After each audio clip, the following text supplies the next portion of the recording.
आज हम सभी लोग निकले हैं भारत जोड़ो यात्रा में। हमारे आदरणीय नेता राहुल गांधी जी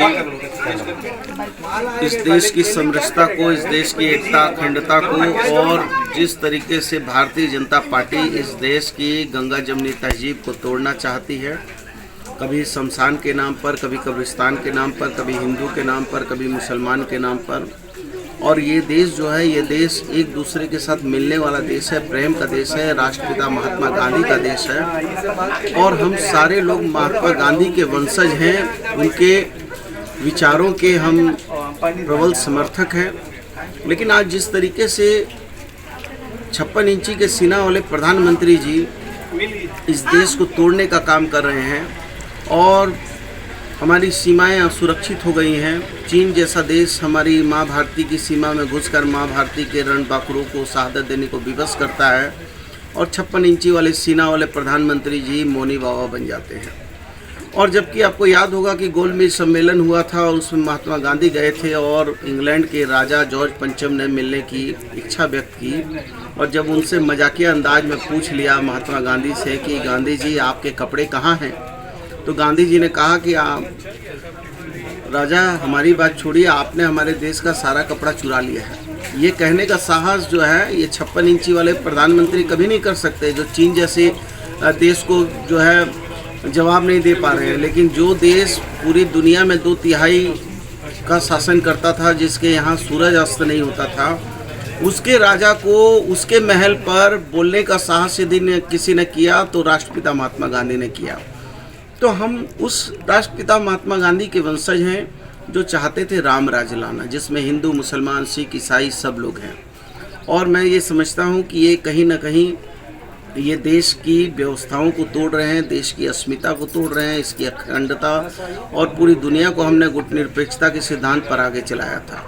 तो हम लोग ये भारत जोड़ो यात्रा वो जितना तोड़ेंगे हम उतना जोड़ेंगे और हम उतना लोगों में सद्भाव, प्रेम और विश्वास भरेंगे। क्योंकि यह देश हमारे लता मंगेशकर जी का भी एक गाना आपने सुना होगा कि यह देश है वीर जवानों का, अलबेलों का, मस्तानों का, ये देश को यारो क्या कहना। क्योंकि जितना इस देश में शहादत देने वालों की लाइन लगी रहती है वो दुनिया में कहीं नहीं दिखेगा। हंसते हंसते लोगों ने फांसी के फंदे को चूमा, हंसते हंसते लोगों ने शहादत देने का काम किया।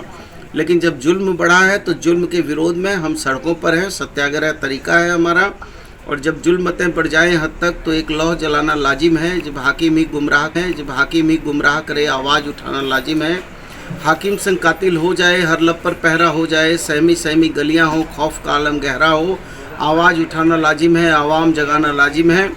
जब कातिल निकले सड़कों पर और मुंसिफ ही घबराने लगे तो आवाज़ उठाना लाजिम है, आवाम जगाना लाजिम है। तो हम आवाज़ भी उठा रहे हैं, आवाम भी जगा रहे हैं। लेकिन हमारा जवाब क्रूर नहीं है, हमारा जवाब कड़ा नहीं है। हम प्रेम के पुजारी हैं, मानवता के पुजारी हैं। हम राष्ट्रपिता महात्मा गांधी के वंशज हैं। तो हम सत्य अहिंसा के मार्ग को प्रशस्त करके इस देश को मजबूत करने की दिशा में आदरणीय राहुल गांधी जी के नेतृत्व में आगे बढ़ रहे हैं।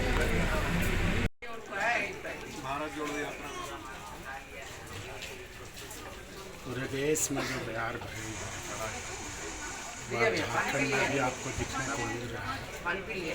भगवान बिरसा से आशीर्वाद लेकर झारखंड की सरजमी पर यह पदयात्रा झारखंड प्रदेश कांग्रेस कमेटी के सानिध्य में आगे बढ़ रही है। हम सभी लोग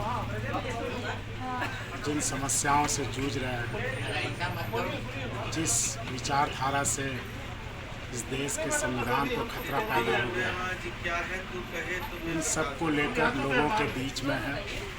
पब्लिक से, कम्युनिटी से, क्लब से, विभिन्न सामाजिक संगठनों से वार्तालाप करते हुए उनके सकारात्मक सुझावों को लेते हुए राहुल जी के नेतृत्व में यह यात्रा जो शुरू हुई है अब झारखंड में भी ताल कदम कर रही है। हम सब राहुल जी के साथ हैं और एक आवाज़ पर निकल पड़े।